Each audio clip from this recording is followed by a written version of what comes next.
Hello, witches, welcome back. You are seeing me here looking exactly the same as I was last week because I am filming these videos back to back because this is another bit of a February recap.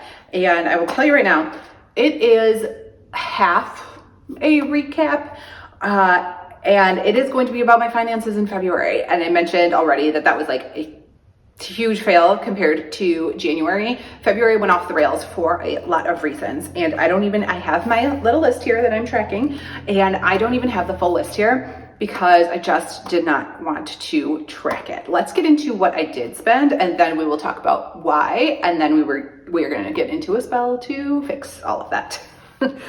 So first up, let's talk groceries. I spent very little in January and then spent more in February.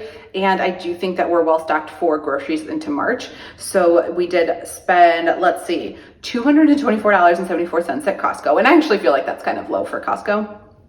$60.02 at Jewel, which is one of the main chain grocery stores around here. $14.12 at Aldi, and then we did also end up getting one of those HelloFresh deals for $28.32. My husband likes to get those sometimes because they're just easy to like try something new and get some variety in there, and they always have like comeback deals where they give you like 80% off your first box, and so we tend to order just one of those and then cancel again. And then we did host the Super Bowl watch party here. So we spent some money on snacks. We spent $18.24 on one day and $55.50 on another day. I think we did two separate trips. One that included the meat because my husband made a smoked pork shoulder. I think that's what it was. So I spent some money there as well. All of that like food related category. I spent $103.08 at the dermatologist because that was my like balance. I went in January and I had like the copay and things then. Like I said, I get all of my doctor's appointments done in the beginning of the year. So that was my balance that insurance wouldn't cover because insurance doesn't really cover a lot at the dermatologist, to be honest. As far as Hawkeye fees, she's always expensive. Her Chewy Pet meds were $146.63. That I have it on auto ship, so I think that's what it is every 5 weeks or so. And she went for grooming, which is $93.38, and she goes for that like every 6 weeks. So she's got some fancy expensive upkeep for that little dog.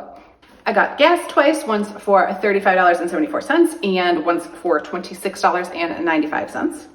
I spent $2.31 on postage to mail in our Texas. And I spent $47.25 on a 5K fee. I am doing a 5K this month in March with my friend Betsy, and so I paid for that fee to get all of our stuff situated. So I know that is only a couple of things you're like, oh wow, that's actually not that much money spent. Like, what's the problem? Yeah, no, that is not the full list of everything I spent. Everything else I am just like refusing to track. I can go back and add it all up because I do everything on the credit card and then pay it off at the end of the month. I really don't use cash for very much anymore. And I think that I would like to change that, start using cash again, because I think for certain instances I'm better when it's cash.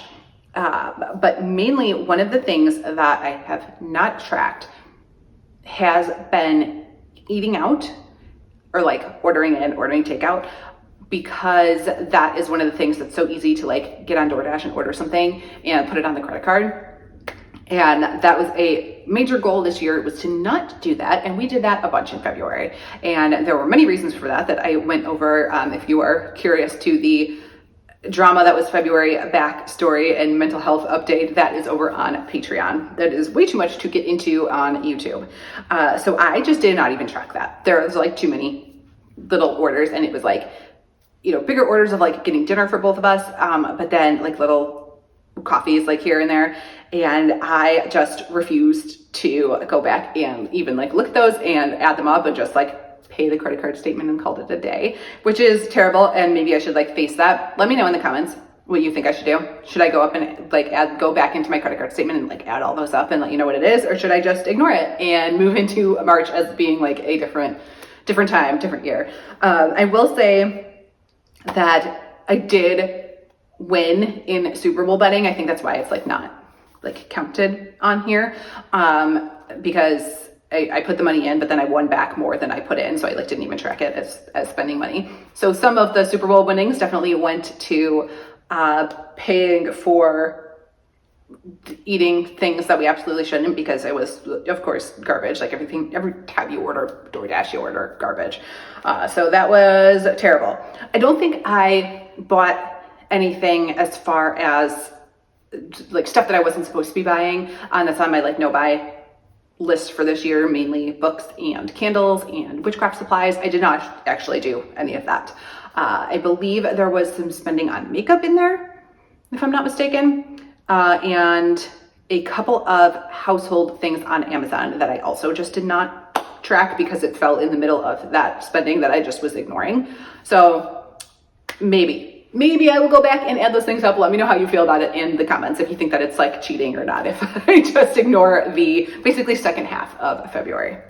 What I am going to do now though is correct that spending, and that specifically the problem spending, by doing a spell right now, specifically spell to curb spending.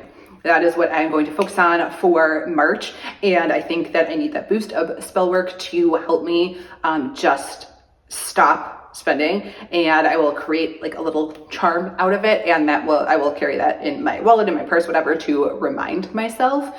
But maybe I need to like keep it by my phone or computer, specifically where I'm like ordering things. We will see. But let's flip around to my desk altar area and start working on that, because it might be helpful for you as well if you are heading into this spring season and need a reset on your goals. If one of your goals was to not spend as much this year, hopefully this can help you too. All right, welcome to my altar space and all of the things that we will need for this spell. And yes, the space is a bit of a mess, and that is something that we are going to address in another working towards the end of this month.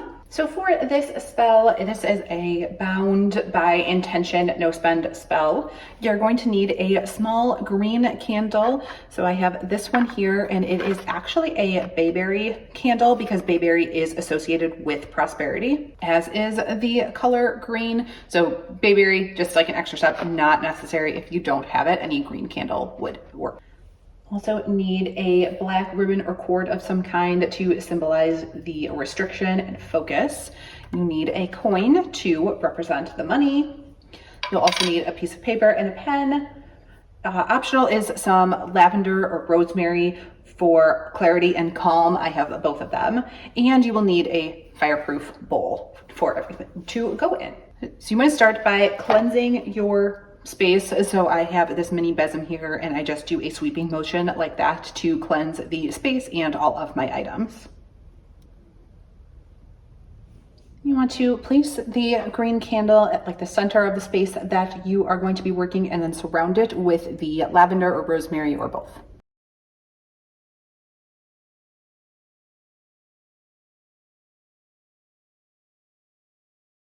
Then you're going to take your piece of paper here, and you are going to write the words that correspond with your intention to spend wisely. So whatever that may mean for you. So I am going to write, I commit to spending wisely, prioritizing what truly matters.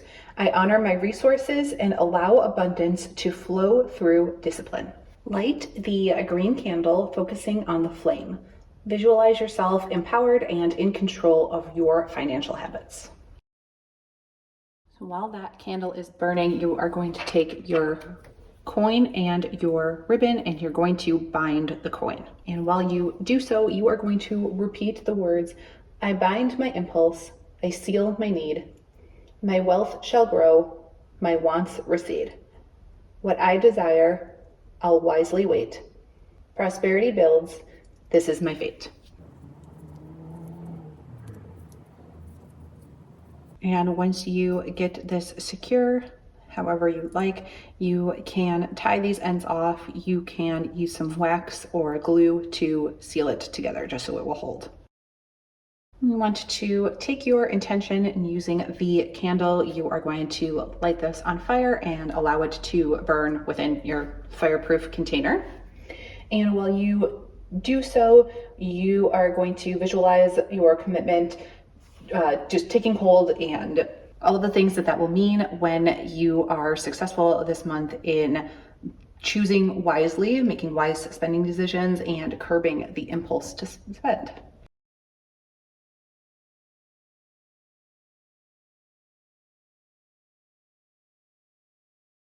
To close the ritual, you can thank the energies and extinguish the candle. You can either choose to let it keep burning and burn out, or you can extinguish it while you state, "This spell is sealed, my will is strong, by fire and ribbon, my wealth prolongs." And then you will take this wrapped up coin and place it anywhere that you are going to be reminded of your intentions today. So whether that is in your wallet, carry around in your purse, or keep it next to your phone or computer where you are usually doing online ordering. And anytime you feel tempted to spend, you can hold the coin in your hand and repeat that mantra to silently reinforce your energy. Every time you're feeling like you might be wavering in your no spend challenge.